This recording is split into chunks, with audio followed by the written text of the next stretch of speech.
Ayan mga ka-travelers, ayan, napakalawak talaga ng tubig baha dito.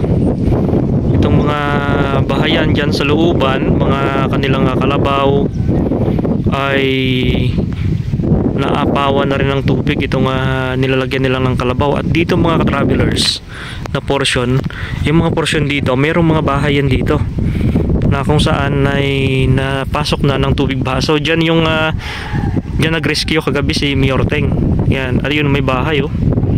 Ayun mga travelers oh. May bahay. Grabe. So naabot na rin siya ng tubig baha. May mga kalabaw nila nandito na. Nandito na sa gitna. Daming kalabaw dito na nilalagay gawa ng ito lang mataas na area. So sana hindi na ito tumaas. Gawa ng talaga ng mga mahihirapan yung mga residente dito. You know. So ayun na po yung Carig. Papunta ng Carig na po yan dyan. Yung area na yon. Yan. Papunta na po yan ng Carig. Ito naman sa kabila. Papakita ko sa inyo mga ka-travelers. Itong kabilang side. Ito naman yung ano.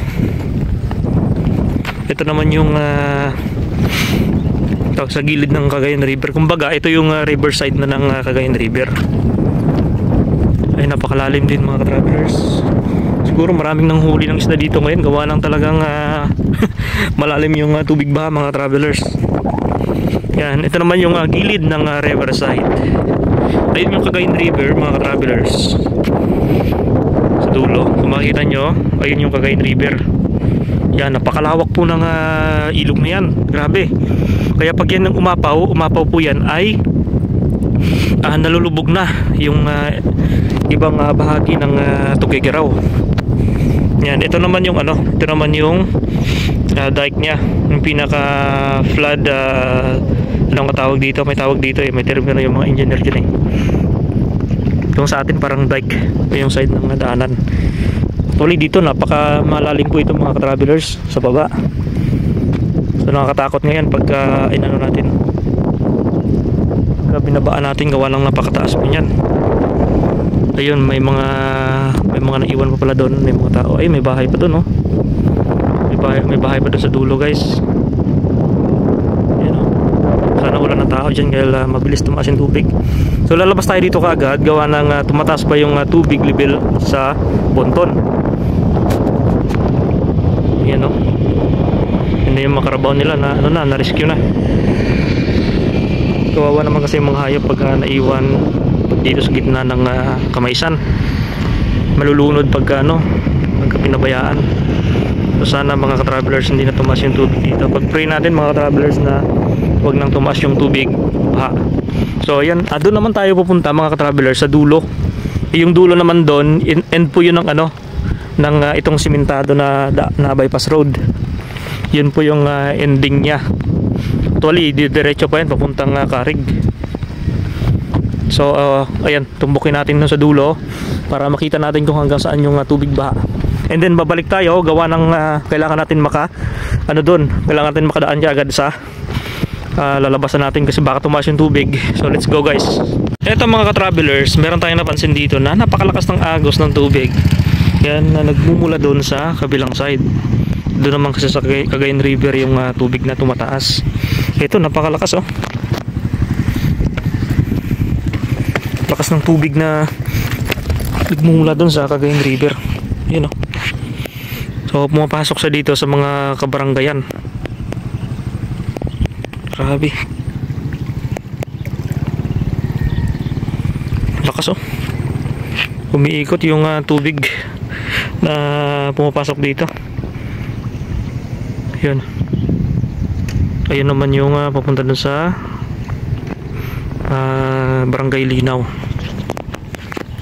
Okay, kita tayo sa kabila.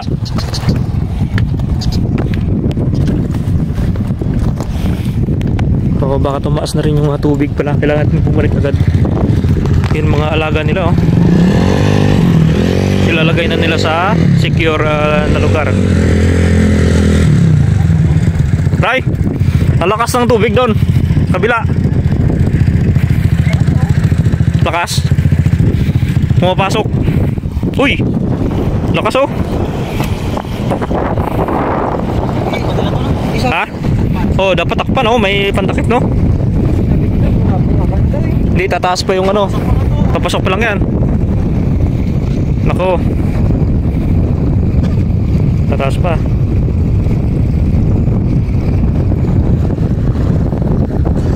Nalubog na yung bahay dun. May bahay. Ah, kubo no? Tataas pa yan.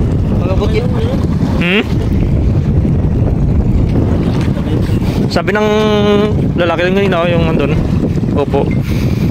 Baka daw hindi daw baka hindi tayo makadaan pabalik doon kapag tatagal tayo dito gawa ng ay baka daw tumaas yung ano. Sariyot mo boy.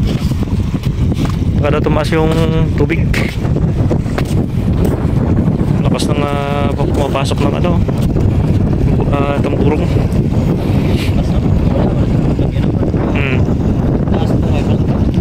Malaking tulong din daw. Bundok daw. Sabi kinuha taro. Bundok talaga. Ayun mga travelers oh. Nalubog sa tubig baha itong bahay na to.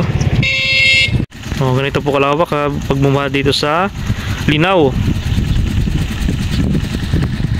Yan.